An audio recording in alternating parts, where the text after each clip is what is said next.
je vous propose de commencer. Donc, on va être ensemble pendant 45 minutes et je vais vous présenter l'approche progressive vers l'intelligence supply chain. Donc, on va voir le concept ensemble. Donc, je m'appelle Thibaut Morin, je suis le responsable commercial pour Siemens Logistique sur les offres digitales. Je vais vous présenter le sommaire et l'agenda de cet atelier. Je vais vous présenter Siemens, pour que vous puissiez identifier aussi cette partie logistique de Siemens qui est peut-être moins connue que la marque du groupe. Je vais vous expliquer pourquoi on prône une approche progressive. Je vais vous détailler les solutions Siemens, vous montrer les exemples clients d'intelligence supply chain, parce que pour moi, c'est ça la vraie intelligence, et c'est ce que font nos clients de nos solutions, pas forcément ce que nous prenons. Et ensuite, on va garder quelques minutes pour faire un atelier de questions-réponses. Célia va les compiler, donc vous pouvez les poser en direct dans le chat. On va essayer d'y répondre au maximum. Et s'il y a des questions en suspens, Célia va me les compiler et je pourrai aussi y répondre après l'atelier. Je vous enverrai les réponses directement. On va commencer donc par Siemens Logistique. Donc, on fait partie de ce grand groupe industriel qui est Siemens. Euh, Siemens Logistique était très connu dans le milieu pour mettre en œuvre en fait des solutions de tri de courrier, de bagages et de colis. Donc, on opérait ces chaînes de tri, on les maintenait pour qu'elles puissent effectivement délivrer les courriers, les colis directement à nos salariés et clients. Sur ces activités d'automatisation, nous avons développé des piliers digitaux, donc pour arriver à optimiser au mieux l'utilisation de nos solutions. Et depuis 2 ans, nous avons développé digital logistique, donc des offres d'optimisation de supply chain. Et c'est cette partie-là que nous allons voir et aborder ensemble dans cet atelier. Donc Siemens, voilà, grand groupe industriel allemand. Sur la partie Siemens Logistique, on est un peu plus de 3000 salariés, dont 300, donc environ 10%, qui sont dédiés à la création et à la vente de solutions digitales. On est présent en France depuis 2 ans sur cette activité particulière Siemens Logistique sur les offres digitales et avec un peu plus de 30 années d'expérience au niveau mondial. On va voir à la fin avec les exemples clients l'expertise que nous avons pu développer dans différents secteurs d'activité. Les offres Siemens vont aller de la planification jusqu'à la visibilité. Sur la partie planification, on va travailler avec de l'algorithmie pour travailler des simulations ou de l'optimisation, notamment de schémas directeurs logistiques. Donc, où positionner mes plateformes logistiques et comment faire circuler les flux pour vraiment arriver à optimiser au maximum et à diminuer les coûts tout en respectant des contraintes de qualité de service. Donc là, on est sur de la planification tactique et stratégique. Une fois que l'on a mis en place ce maillage, ces contraintes et ces règles, on va pouvoir suivre l'exécution. Donc, comment je vais mettre en œuvre ma planification tactique et stratégique. Et dans cette offre-là d'exécution, nous avons en fait une plateforme collaborative qui va connecter tous les acteurs de votre supply chain et vos prestataires pour avoir un monitoring, une tour de contrôle en temps réel de votre activité et de pouvoir intervenir en cas d'aléa vraiment rapidement et de façon vraiment très spécifique. Le dernier point, c'est la visibilité. Alors, ça peut être le premier et le dernier point, cette partie. L'objectif, c'est vraiment d'avoir une vision globale de votre activité et après de contrôler l'exécution, de l'analyser pour trouver des pistes d'amélioration et rentrer dans une boucle d'amélioration continue. Voilà la philosophie de nos solutions aujourd'hui. Alors, vous allez voir que Siemens, je vais vous présenter au fil des slides notre approche et nos solutions, mais aussi pourquoi en fait avoir une approche progressive. Il y a plusieurs raisons à cela. C'est vrai que ça va un peu à contre-courant de la mode actuelle, où on veut tout de suite de façon instantanée. Donc là, notre approche progressive, elle part de deux constats. Le premier constat, c'est qu'il y a énormément de projets informatiques qui sont un échec. Quand on parle d'échec, c'est qu'ils ne sont pas livrés à temps, ils dépassent les coûts ou toutes les fonctionnalités que l'on avait demandées ne sont pas forcément au rendez-vous. Donc, cette étude, elle regroupe quand même 50 000 projets qui ont été étudiés, donc 83% sont un échec, c'est-à-dire qu'ils ne satisfont pas les utilisateurs. Donc ça, c'est la première raison de cette approche progressive. La deuxième raison, c'est que on entend aussi, et c'est les réactions que nous avons eues sur les différents salons en échangeant avec vous, c'est qu'il y a tout un vocabulaire qui est utilisé autour des projets d'optimisation logistique qui fait, alors je ne dirais pas peur, mais on s'y perd un petit peu. C'est-à-dire qu'on parle d'intelligence artificielle, de réalité augmentée, de blockchain, etc. Donc c'est vrai que tous ces termes-là, pour beaucoup d'entre vous et d'entre nous, ce sont des termes où en fait, effectivement, ça permet de donner un horizon, mais on ne sait pas trop ce qui se cache derrière et on ne sait pas comment les mettre en œuvre dans notre groupe. Pourquoi on n'arrive pas à les mettre en œuvre? C'est que la réalité de beaucoup d'entreprises, pas seulement les petites ou les moyennes, mais également de grands groupes, c'est que quand on va vouloir faire des études stratégiques, ben, le logiciel qui reste le plus utilisé aujourd'hui, c'est Excel. Et quand on veut représenter les flux ou son activité, j'ai déjà vu chez nos clients ben, des cartes avec des punaises qui sont collées sur la carte pour répertorier les usines, les marchés, les différents clients, etc.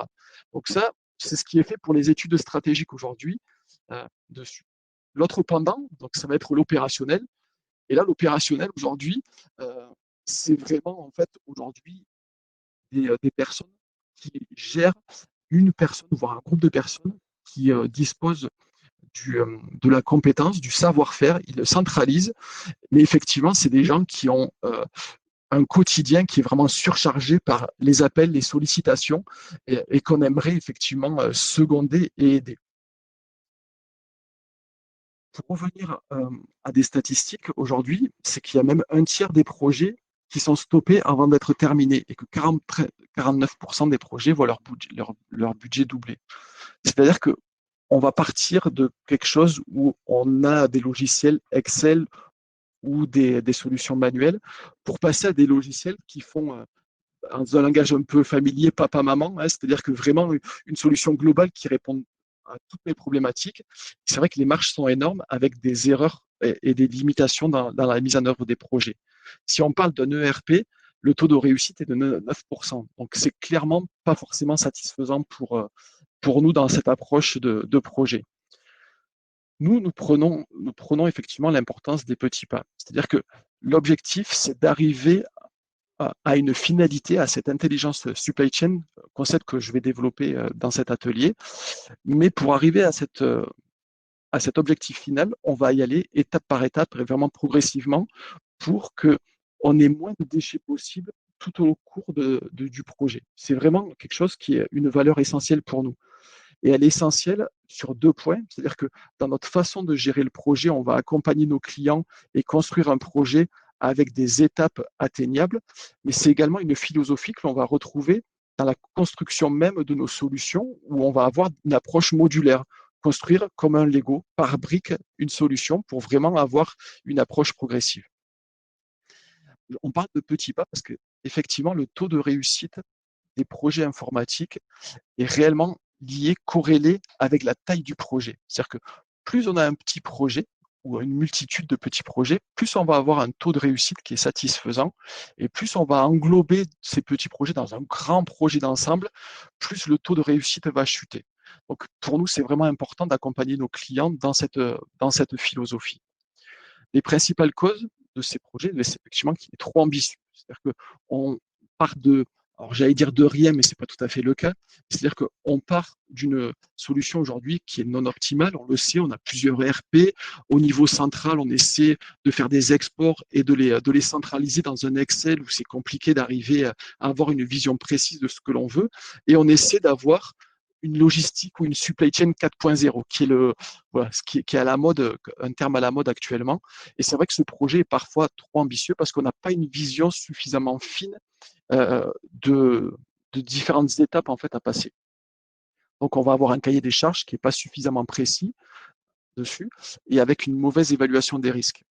Ensuite, après, c'est plutôt on va dire des gestes de la gestion de projet en tant que tel. C'est-à-dire que du coup, comme c'est compliqué, qu'il y a beaucoup d'acteurs qui vont interagir dans le projet, il y a un manque ou en tout cas des difficultés de communication.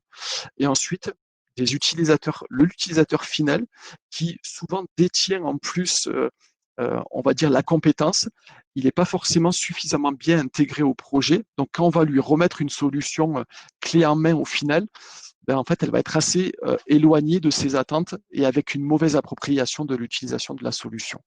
Donc voilà les principales causes et donc pourquoi nous prenons cette approche progressive vers l'intelligence supply chain. Donc ce concept-là, pour nous, dans cette démarche, c'est d'identifier en amont du projet où se situe notre client, donc avec cette échelle qui a été faite par Gartner, donc qui part d'une supply chain qui est silotée, organisée vraiment de façon cloisonnée, améliorée, connectée, optimisée, jusqu'à une supply chain intelligente. Alors, Gartner, pour lui, la supply chain intelligente, c'est effectivement qu'on a une vision, une maîtrise complète de sa supply chain grâce à de l'IoT, donc l'Internet des objets, avoir une connexion vraiment rapide, et de l'intelligence artificielle qui est un terme à la mode. Donc l'objectif des solutions Siemens, c'est vraiment d'amener l'ensemble de nos clients de cette approche silotée ou améliorée vers l'approche intelligente. Pour y arriver, en fait, on a différentes solutions que l'on peut mettre à disposition de nos clients. Tout dépend en fait de leur degré de maturité. Sur cette partie-là, on va vraiment avoir une approche modulaire. Le socle de base de cette approche-là, c'est d'arriver à donner une visibilité déjà à nos clients sur leur supply chain, de vraiment avoir une maîtrise globale. Donc la visibilité, pour nous, ça passe par plusieurs étapes potentielles. C'est-à-dire qu'on va le voir, on peut consolider des fichiers Excel pour arriver à avoir une vision complète, mais on peut également progresser dans cette visibilité en créant ce que nous, on appelle un jumeau numérique, la digital twin de cette activité-là, pour pouvoir avoir une vision de temps réel et suivi de mon activité supply chain. Donc ça, c'est vraiment le socle de base dans toutes les solutions Siemens logistique. L'autre partie, c'est on peut travailler le réseau, ma supply chain, mon design de supply chain d'un point de vue global en travaillant la position de mes hubs, de mes agences, de mes cross-docks, potentiellement aussi de mes usines également, ou en tout cas quel type de produit va être fabriqué sur mes usines. Donc vraiment toute cette partie globale en termes de supply chain. Donc ça, c'est un socle. On va pouvoir ensuite rentrer encore un peu plus dans le détail sur deux parties. Le premier, ça va être l'entreposage. Donc, une fois que j'ai positionné mon réseau avec mes hubs, mes différentes agences ou mes entrepôts, je vais pouvoir voir quel niveau de stock je vais donner à chaque niveau de ma supply chain, comment je peux arriver à optimiser à l'intérieur de cet entrepôt-là mes différents articles pour faciliter mon picking et la préparation des commandes. Donc ça, c'est pour la partie entrepôt. L'autre brique, c'est la partie transport. Donc, comment je vais arriver à fiabiliser mes transports tout en améliorant ma qualité de service et en maîtrisant mes coûts. Donc, c'est vraiment, nous, les quatre composantes de notre approche modulaire que l'on va mettre en place dans les solutions Siemens en fonction des besoins de nos clients. En parlant de solutions, qu'est-ce qui se cache derrière ces quatre grandes briques? On va se cacher en fait quatre solutions. La première, ça va être Xcargo. Xcargo, on est sur un add-in Excel d'optimisation de transport. Je vais vous faire une rapide démonstration tout à l'heure, mais si je reprends la slide où j'avais mes études stratégiques qui étaient faites dans Excel, avant de passer peut-être à un outil vraiment complet, global, qui me permette de réaliser ces études-là, une étape intermédiaire peut être de les réaliser dans Excel avec l'aide de Xcargo qui intègre des modules d'optimisation et une cartographie. Par contre, on reste dans Excel, donc il y a certaines limites, et quand on atteint suffisamment de maturité, nos clients en fait passent naturellement sur l'autre solution qui s'appelle Supply Chain Suite. Donc Supply Chain Suite, c'est vraiment une solution modulaire. Donc quand on parle de modules, je prends toujours l'exemple, donc comme tout à l'heure, des Lego, où vous avez des briques qui sont disponibles et on va construire sur mesure votre solution pour répondre à votre problématique. Donc comme on est sur des blocs qui sont standards, nous, on peut les faire évoluer, donc avec les mises à jour, etc. Mais votre solution qui est spécifique va évoluer en même temps. L'autre point, c'est AX4. AX4, c'est notre tour de contrôle. Donc, pour vous donner de la visibilité en temps réel sur vos appros, sur votre distribution ou sur les deux si on veut vraiment avoir une approche de bout en bout. Là, on est vraiment sur la maîtrise de l'exécution, de la planification, pour être sûr que toutes les économies que j'ai trouvées dans la planification ou les améliorations dans ma planification se retrouvent réellement dans l'exécution. Pour aider à X4 à se connecter justement à différents systèmes pour avoir cette visibilité-là, on peut recourir soit à des systèmes qui sont déjà installés chez vous, soit à MindSphere, qui est un système d'exploitation d'IoT, donc de tous les capteurs que vous pouvez avoir dans vos véhicules, dans vos entrepôts, dans vos usines. On peut effectivement avoir cette couche, ce système d'exploitation qui nous permet de travailler la donnée pour la transformer en information et qu'elle soit utilisable dans X4. Donc voilà un petit peu la démarche progressive qu'on vous propose avec les solutions de Siemens. Ce que je vous propose, c'est de rentrer et de prendre comme exemple des cas concrets. Donc, par exemple, comment visualiser, analyser et optimiser facilement mon activité de transport. Dans ce cas-là, une première étape peut être Xcargo, donc notre add-in Excel d'optimisation. Donc là, vous avez une capture d'écran de Xcargo qui est directement intégrée dans votre fichier Excel et qui vous permet d'avoir accès à différents modules. On va avoir des fonctions spécifiques pour qualifier vos données d'entrée. Donc, je fais des exports de mes différents TMS, ERP, etc. Je vais travailler ma donnée pour la rendre utilisable. Donc, premièrement, dans une cartographie pour modéliser mon activité, mais également, dans un deuxième temps, potentiellement pour lancer des études d'optimisation. Donc, soit logistique, comme je disais, positionner une plateforme logistique, un entrepôt, ou affecter mes clients ou travailler de l'optimisation de tournée pour dimensionner ma flotte. Donc ça, c'est tous les modules des algorithmes logistiques. Le deuxième point, c'est la partie budget. C'est-à-dire que je peux répondre à un appel d'offres avec Xcargo en fonction de mon réseau. Donc, je vais pouvoir extraire les tarifs et faire une cotation au plus proche ou en tout cas estimer un budget de transport précis. Donc ça, c'est l'outil Xcargo. Et c'est pour vous montrer, ce sont des captures d'écran de Xcargo. Donc là, on est sur un environnement français, mais on a vraiment des cartes continentales. Donc on peut les faire à l'échelle européenne ou sur les autres continents directement dans l'outil. Donc je représente une activité, je peux représenter aussi des zones pour avoir une vision plus précise. On peut représenter des flux, donc au départ d'une plateforme vers les différents départements avec une taille de trait qui me permet de voir quels sont les flux principaux au départ d'une plateforme. Je vais pouvoir travailler l'affectation de mes clients et la visualiser ou l'optimiser en se disant mais comment je peux réaffecter mes clients à mes plateformes pour avoir une approche plus, plus logique et plus optimale ou de repositionner mes plateformes. Tout ça dans Excel. Donc, si je vous montre rapidement comment fonctionne Xcargo, c'est-à-dire que je suis dans un fichier Excel standard, je retrouve mon onglet Xcargo ici. Là, par exemple, j'ai fait un export de mon ERP où je vais avoir mes clients avec des pays, des localités, pas forcément très précises, des quantités. Mais je vais utiliser Xcargo, par exemple, pour valider mon géocodage. Je vais sélectionner mes datas d'entrée, j'ai une fonction géocodage qui me permet de vraiment travailler ma data. Donc, c'est-à-dire que là, bon, manuellement, je vais revoir et me réapproprier l'ensemble de mes données. Donc ici, Xcargo m'a permis voilà, de pouvoir améliorer, de fiabiliser mon géocodage. Et ensuite, comme une fonction Excel standard, je peux tirer vers le bas ma fonction et j'ai un géocodage en temps réel de mon activité. Ça me permet, par exemple, de pouvoir sélectionner ma donnée directement dans mon fichier Excel et de pouvoir me l'afficher sur ma cartographie directement. Donc une cartographie que je peux personnaliser en fonction de mes besoins.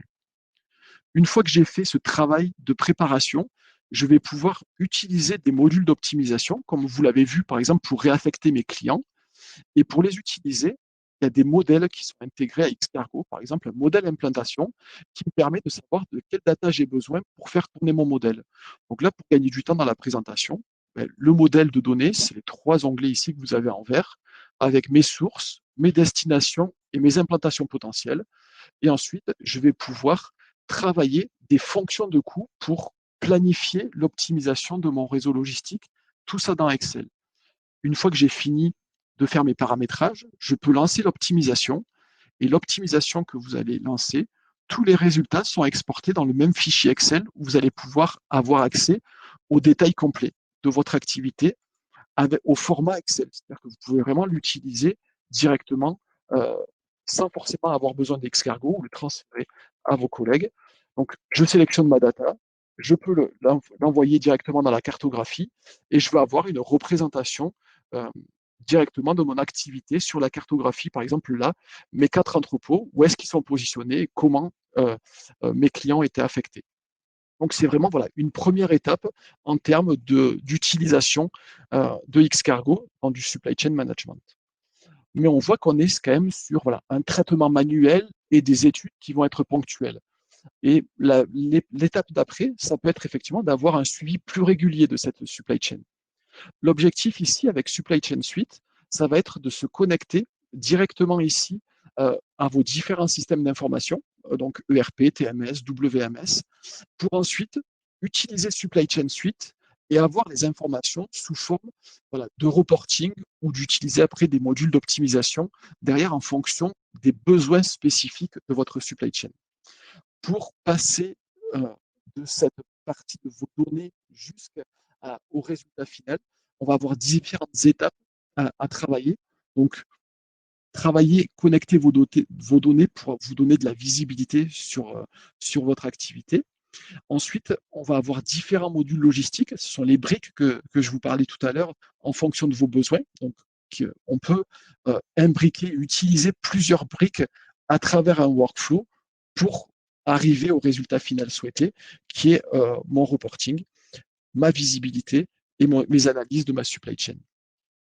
Avec un objectif vraiment ici de pouvoir après repousser les résultats dans mes systèmes d'opération pour que ça puisse être mis en place sur le terrain et de pouvoir à nouveau rentrer dans une boucle d'amélioration continue. Je vous ai montré dans Xcargo voilà, ce traitement manuel où je géocode mes points, je suis sûr que mes données sont de bonne qualité, etc. C'est un point essentiel. La majorité des projets que nous avons aujourd'hui, la plus grande difficulté que l'on voit, c'est vraiment sur cette qualification des données en entrée. C'est-à-dire que vous avez souvent des systèmes hétérogènes avec des codes qui ne sont pas forcément les mêmes en fonction de l'outil utilisé ou en fonction des pays. Donc, toute l'approche manuelle que l'on va faire dans Xcargo, ça vous fait gagner en fait en compétences sur la qualité et la maîtrise de vos données et de savoir en fait comment je vais pouvoir les intégrer. L'étape suivante, c'est comment les préparer. Dans Supply Chain Suite, je vais pouvoir automatiser cette préparation de mes data parce que je connais, je maîtrise ma donnée et je sais quels sont les critères et les règles à mettre en œuvre. Ensuite, l'évaluation. Et pour finir, on va pouvoir visualiser les data. La construction du modèle dans Supply Chain Suite, ça, c'est l'approche que vous avez quand vous êtes utilisateur de la solution. C'est-à-dire que vous avez des tuiles, un environnement qui est personnalisé avec des tuiles de raccourci comme votre smartphone, avec des applications qui vous permettent d'ouvrir voilà, la représentation de carte de mon réseau ou un module d'optimisation. Derrière cette partie-là, et pour ne pas minimiser la partie projet, il va falloir qu'on construise votre modèle logistique. Donc, toute cette arborescence et ce paramétrage-là, pour un utilisateur lambda, c'est pas accessible. Lui, il a simplement accès aux tuiles avec vraiment une utilisation qui est vraiment très simple et très fluide. Par contre, voilà, il va falloir préparer la donnée ensemble, comme un petit peu sur les moteurs de base de données, enchaîner différents process pour qualifier ma donnée, et c'est comme ça qu'on va vous approcher dans le projet. Donc, pour avoir la capacité de travailler ces données-là, il faut avoir de l'expérience sur sa donnée et sur son modèle logistique pour pouvoir être performant dans la construction du modèle. Ensuite, je vous ai mis voilà, quelques captures d'écran sur Supply Chain Suite. Donc, je clique sur une tuile, ça m'ouvre un dashboard personnalisé pour visualiser mes flux où j'ai une cartographie, j'ai différents graphiques, etc. Et tout cet environnement-là est personnalisé en fonction des besoins de l'utilisateur. L'autre point, c'est effectivement, on était sur la planification. Là, c'est d'avoir une vision temps réel et de bout en bout de ma supply chain. Là-dessus, on va utiliser donc, la solution AX4. L'objectif, ici, ça va être de venir connecter tous les prestataires et tous les fournisseurs que vous avez dans Supply Chain Suite avec une connexion sur votre SI pour avoir cette vision globale. Et ensuite, en fonction des besoins de nos clients, nous avons différents, encore une fois, briques disponibles. Donc, on peut uniquement faire du temps réel, par exemple, avoir des KPI de l'activité et travailler de l'alerting, en sachant que si j'ai une déviation par rapport à la planification, que j'en sois alerté pour pouvoir réagir. Mais je peux également travailler sur la gestion de commandes, de la planification d'expédition. Donc vraiment, voilà, une approche, encore une fois, modulaire. Sur cette activité-là, on va avoir de nouveau un dashboard qui est personnalisé. Sur l'exemple, on est sur une tour de contrôle complète end-to-end. Ici, toute la ligne du haut, sur le graphique de gauche, va correspondre à vos approvisionnements. Donc, vous avez une tour de contrôle, comme un petit peu dans l'aviation. C'est pour ça que j'ai mis un casque aujourd'hui. C'est pour suivre effectivement tous les approvisionnements et être informé si vous avez des problèmes dessus. La ligne du bas, ça va être toute la partie distribution. La personne qui gère la control tower, c'est que ici, par exemple, vous avez toutes les appros qui sont en retard. Je clique dessus, ça me permet d'avoir accès, par exemple, aux 3 expéditions qui sont en retard, avec les ordres qui sont intégrés dans ces différentes expéditions. Et je peux suivre en plus le détail, c'est-à-dire savoir où se situe, par exemple, mon transport, si c'est un problème de transport, quelles sont déjà les étapes qui ont été faites, ou si j'ai un problème de livraison, d'avoir une dématérialisation euh, des, des lettres de voiture, etc., ou des preuves de livraison avec une photographie du colis. Donc, on a vraiment cette étape qui nous permet d'avoir, je parle de sérénité, mais c'est un point qui est important, c'est-à-dire qu'aujourd'hui, les opérationnels, sans avoir cette vision-là, il y a un stress qui est important. Alors, ça peut être du bon stress avec de l'adrénaline qui rythme la journée, mais c'est vrai que d'avoir ce type de solution-là, ça permet de fluidifier les échanges entre mes clients, mes fournisseurs, mes prestataires, et d'avoir vraiment une gestion beaucoup plus apaisée et fine de mon activité. Donc, on a une convergence entre ces 2 solutions. Donc, encore une fois, pour avoir cette approche progressive, donc, on peut commencer par Supply Chain Suite ou AX4 et ensuite merger les 2 solutions pour avoir une approche vraiment globale de la solution et une maîtrise plus complète de la supply chain et tendre vers l'intelligence supply chain. Justement, parler de ce concept-là, intelligence supply chain, pour moi, en fait, il n'y a pas un concept précis et fonctionnel pour toutes les entreprises. L'objectif, c'est de vous montrer 2 cas d'application que je considère, moi, d'intelligence supply chain dessus pour que vous puissiez voir, euh, euh, entre guillemets, ce que moi, j'aimerais que l'ensemble des clients français arrivent à terme avec les solutions Siemens Logistique. Je vais vous prendre l'exemple de DM, donc, qui est une droguerie allemande qui utilise donc nos solutions depuis 2008. Donc, on a pas mal d'années et de retours d'expérience. Ils ont commencé, avec le code couleur que vous avez sur la droite, ils ont commencé les études de schéma logistique avec Xcargo. Donc, c'était vraiment l'initialisation. Donc, ils ont commencé par la première marche de notre solution. Ensuite, ils sont passés dans Supply Chain Suite et ils ont mis en place une visibilité de leur activité. Donc, en se connectant à leurs différents systèmes et avec la maturité qu'ils avaient en utilisant Xcargo. Ensuite, ils ont développé un module de simulation dans Xcargo. L'objectif, donc, droguerie, c'est-à-dire que vous avez vraiment différents types d'articles qui peuvent être de la décoration, des produits de beauté, des ateliers de bricolage, etc. C'était dès qu'ils mettaient un nouvel article dans leur réseau logistique, ils voulaient être capables de pouvoir simuler le coût de l'article et en fonction de la famille de produits, ils ont un ratio en fait de coûts logistiques à respecter par article et par simulation en fait, en changeant par exemple la fréquence de livraison des magasins ou en changeant le packaging au lieu de commander par 3, je les commande par 6, etc. Il fallait qu'ils descendent en dessous de ce ratio de coûts logistiques. Donc ça, c'est le premier module qu'ils ont fait, c'est par simulation. Après, derrière, ils se sont dit, mais il faut on voit que dans la simulation, l'optimisation de la livraison de nos magasins, c'était vraiment un point essentiel. Donc, ils ont développé un module, on a développé avec eux, pour travailler spécifiquement les fréquences de livraison des magasins au départ des plateformes. Ensuite, l'autre module, c'était d'arriver à optimiser donc, les commandes. C'est-à-dire qu'au lieu de faire les simulations d'un point de vue général, ils se sont dit on va être proactif. C'est-à-dire qu'on va mettre à disposition des magasins un module qui leur permet de commander les quantités de chaque article. Et dans ce module-là, c'est de leur proposer une fréquence de livraison et une quantité à livrer qui arrange le siège et pareil, qui arrange les fournisseurs. Donc, ils ont vraiment intégré dans la chaîne de ce module-là leurs fournisseurs, les entrepôts et les magasins pour arriver à optimiser ces quantités de commandes. Ils ont gagné en maturité. Donc, au lieu de faire de la simulation de la chaîne logistique, ils ont fait de l'optimisation. C'est-à-dire qu'ils ont laissé les algorithmes de supply chain suite proposer un schéma logistique par article idéal en termes de fréquence, de type de quantité à commander, etc. Ensuite, il y avait une dernière partie qui était spécifique, c'est-à-dire qu'il y avait une problématique de gestion des emballages vides sur les magasins.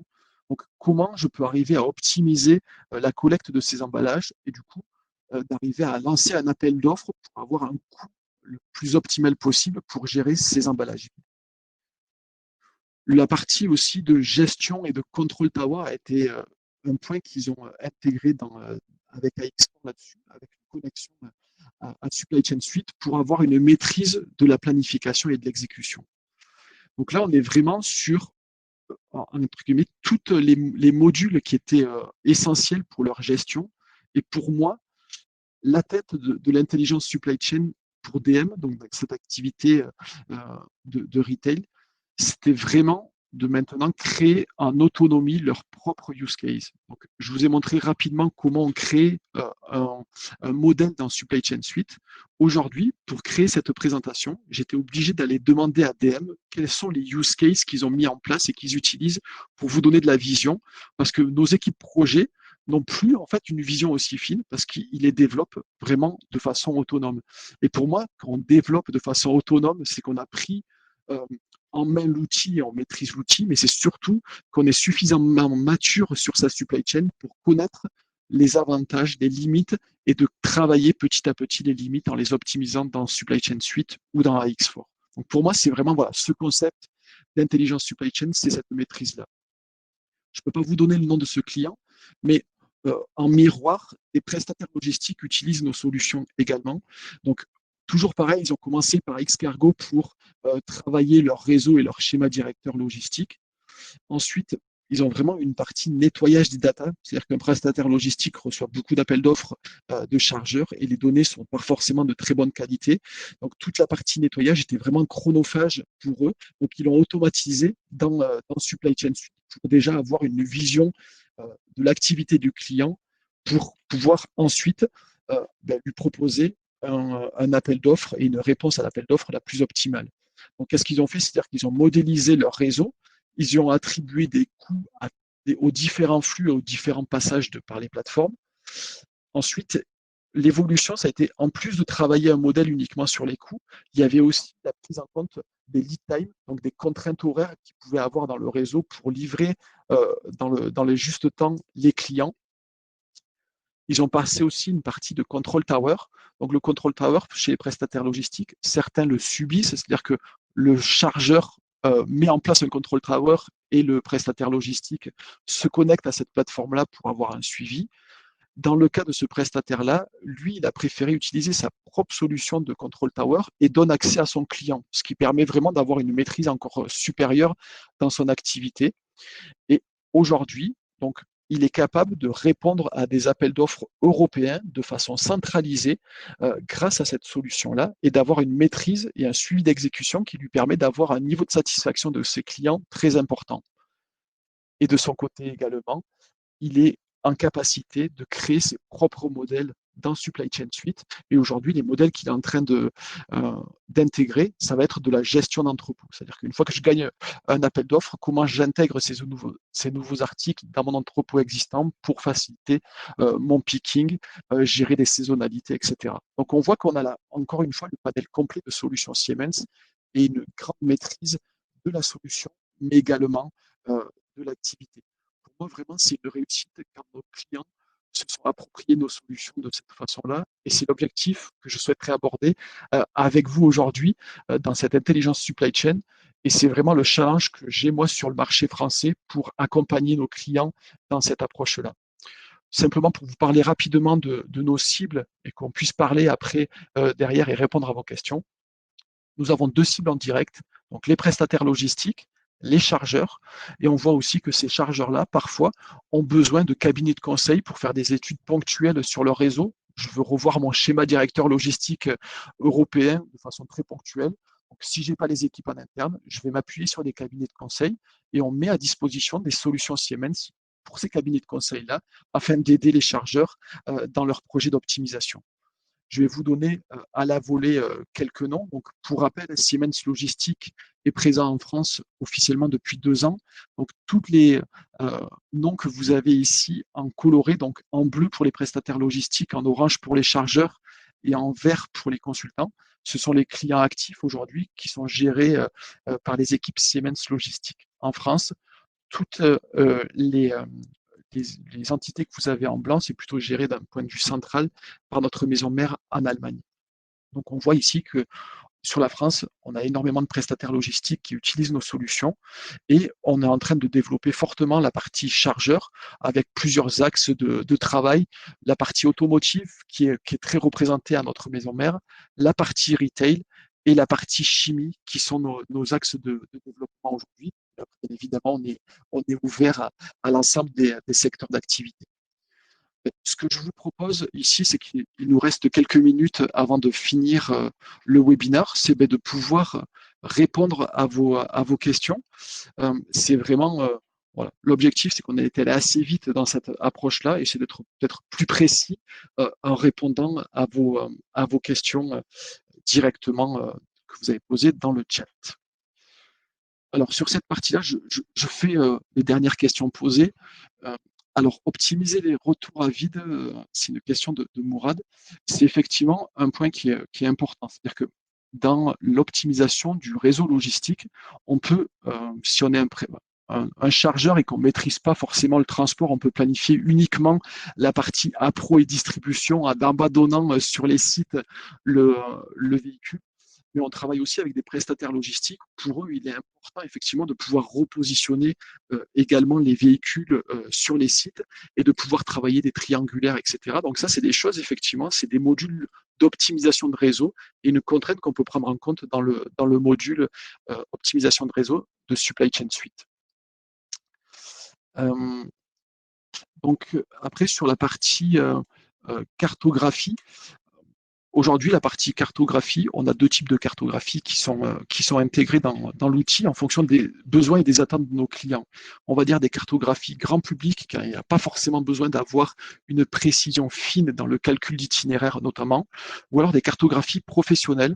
Donc on passe notamment par l'entité PTV, qui est le leader européen de la cartographie euh, pour avoir par exemple des restrictions poids lourds et avoir une précision dans la planification des itinéraires qui est vraiment fine.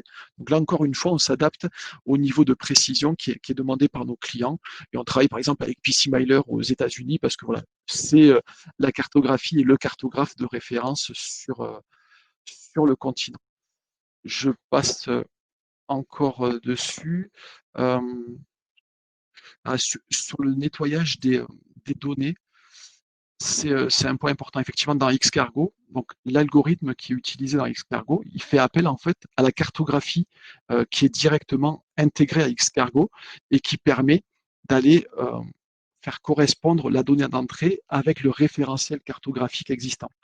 Je ne vous l'ai pas montré, mais il y a un indicateur, un scoring de géocodage qui vous permet en fait de savoir si le géocodage, le résultat donné par la fonction est pertinent ou s'il y a un risque d'erreur. Et ensuite, on peut affiner ce géocodage-là directement dans Xcargo pour avoir une vision globale et précise de son activité logistique. Euh, alors, c'est vrai qu'il y a de nouveau beaucoup de questions à ce sujet-là. Alors, sur les modèles économiques de nos solutions, euh, la plupart du temps, on est sur des abonnements en fait mensuels qui sont déterminés par plusieurs choses. On va avoir un socle en fait en fonction des différents modules d'optimisation ou de visibilité que vous allez sélectionner. Et ensuite, on a un coût souvent sur la partie planification à l'utilisateur. Et quand on est sur la control tower, on est plutôt sur un coût à l'expédition qui a été mis en œuvre, ce qui permet effectivement voilà, d'avoir un coût lissé sur l'année. Alors, je pense qu'on est arrivé à bout des questions principales. Les autres sont vraiment spécifiques à des cas pratiques chez nos clients. Donc, j'y répondrai de façon individuelle après cet atelier-là. Donc, j'espère que ça vous a permis de vous donner une vision d'ensemble des solutions Siemens. Et encore une fois, on va un petit peu à contre-courant avec cette approche progressive vers l'intelligence supply chain, mais c'est vraiment pour être efficace avec nos clients, de ne pas en perdre en route, donc avec cette stratégie de petits pas, mais pour pouvoir les conduire quand même à une intelligence supply chain qui leur est propre et avec une appropriation forte de nos solutions. Je vous remercie d'avoir suivi cet atelier. N'hésitez pas effectivement à me solliciter en direct. Vous avez mes coordonnées qui s'affichent à l'écran. Si vous avez des questions spécifiques, et on serait ravis avec l'ensemble des équipes Siemens Logistique de vous accompagner dans vos futurs projets d'optimisation ou de visibilité. Merci encore pour votre attention et puis à très bientôt.